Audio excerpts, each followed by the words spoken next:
AIIMS ने बापूजी को जो शारीरिक क्षति पहुंचाई उससे उभरने के लिए सिर्फ एकमात्र उम्मीद की किरण नजर आई और वो थी डॉक्टर राघवन की आयुर्वेदिक दवाइयां। क्योंकि डॉक्टर राघवन की दवाइयां लेने के बाद बापूजी के स्वास्थ्य में सुधार होने लग गया था और ये लगने लग गया था कि शायद बापूजी के शरीर को इन चील और गिद्धों के चंगुल से छुड़ाया जा सकता है। लेकिन अहंकार में डूबे कुछ लोगों को यह गवारा नहीं हुआ कि बापूजी का स्वास्थ्य किसी अन्य डॉक्टर की दवाइयों से सही हो जाए।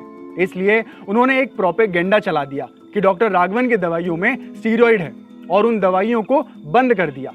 जब इस विषय पर डॉक्टर राघवन से पूछा गया तो उनका ये कहना था, आववधु सहनौ भुनक्तु सह वीर्यं करवावहै तेजस्विनावधीतमस्तु मा विद्विषावहै।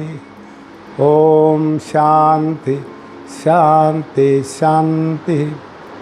Dear friends, I want to inform you a very important and vital matter to you. Asaram Babuji, I saw him few years back in jail. I prescribed some medicines. All the medicines were given by me. Everything is free of cost. And he was taking the medicine regularly. He responded very well. I ascertained that after re-examination. Again I visited, and somehow or other it was stopped without informing me. And the same thing is happening now. I gave the medicines for Babuji, and those medicines are completely free, and the samples are with us, and he responded very well.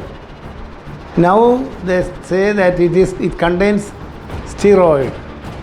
It's a malicious allegation and without fact. It doesn't have any steroid at all. The medicines are tested in Europe. Test reports are there. Samples are there. If somebody is telling this, it is to defeat the purpose of our treatment.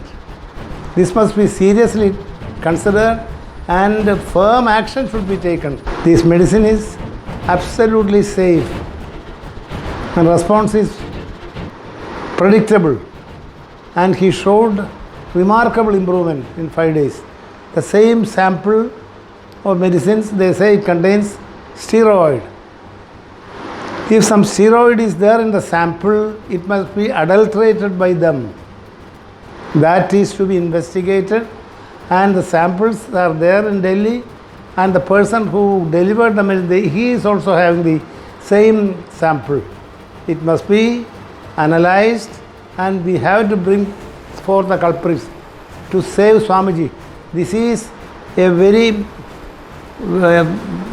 vexatious intention to destroy Swamiji. These people are to be isolated and they should be handled in the appropriate way. That is your dharma. Please do that. Doctor Raghavan यहाँ पर कह रहे हैं कि उनकी दवाइयाँ lab में test होती हैं और प्रमाणित है कि उनमें कोई स्टीरॉयड नहीं होता है।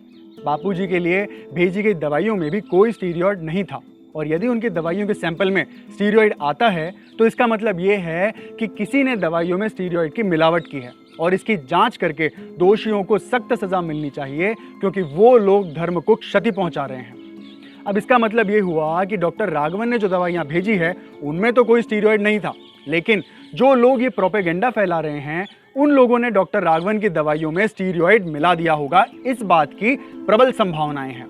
जिस लैब का ये लोग नाम भी नहीं बता रहे, ऐसी किसी टुच्ची पुच्ची लैब में झूठा सैंपल ले जाकर उसमें स्टीरॉयड की उपस्थिति का प्रमाण पत्र लेके ये लोग बापूजी को उस स्वास्थ्य लाभ से वंचित रखना चाहते हैं जो बापूजी को डॉक्टर राघवन की दवाइयों से मिला है।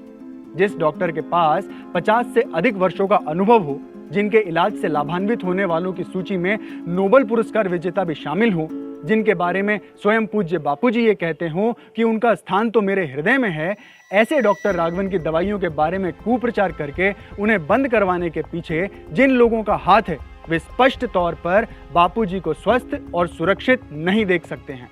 उनकी क्या मंशा है ये साफ झलक रही है। 2016 में भी जब डॉक्टर राघवन बापूजी के लिए निशुल्क दवाइयां भेज रहे थे, तब इन्हीं लोगों द्वारा उन दवाइयों को ये बोल के रोक दिया गया था कि आपकी दवाइयां बहुत महंगी है। हद हो गई अत्याचार की। जो दवाइयां डॉक्टर राघवन अपने पैसे से कोरियर करके भेज रहे हैं, वो दवाइयां महंगी कैसे हो गई? ऐसा ही एक प्रयास फिर से अभी किया जा रहा है उनकी दवाइयों में स्टीरॉयड बताकर। एक प्रतिष्ठित व्यक्ति के आत्मसम्मान को ठेस पहुंचाना ही उस पर सबसे बड़ा आघात है। और ऐसा कृत्य ये उन सब के साथ करते आए हैं जिन्होंने बापूजी को किसी भी प्रकार की कोई राहत देने का प्रयास किया है। इनके ये प्रोपेगेंडे बापूजी के स्वस्थ जीवन के विरोध में हैं।